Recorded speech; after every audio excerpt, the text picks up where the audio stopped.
महाराज की जय। देखा भैयारी बढ़ता हो रहल बाबा कारिक महाराज की जय। बाबा कारिक महाराज जाके जब बिजुबन जंगल में पहुंचलवा, जब चारों बगल बिजुबन जंगल में बाबा कारिक घूमे लागल बच्चा तपसी भेष धैर्यवा आयो के पति सोदात टूटलवा 80 बरस के बूढ़ वयस बनलवा आयो आज पूरा बिजुबन जंगल में घूमैया।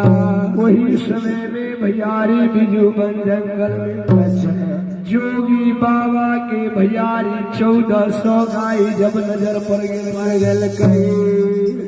वही समय में भैयारी बाबा कारिक महाराज हे बिजुबन जंगल में मीठी मीठी सोहर में बोले लगल। कैसे बोले?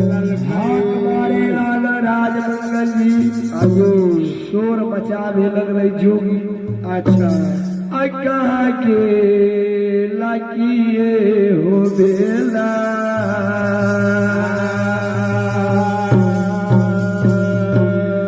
गैया के चार बावन हो बउआ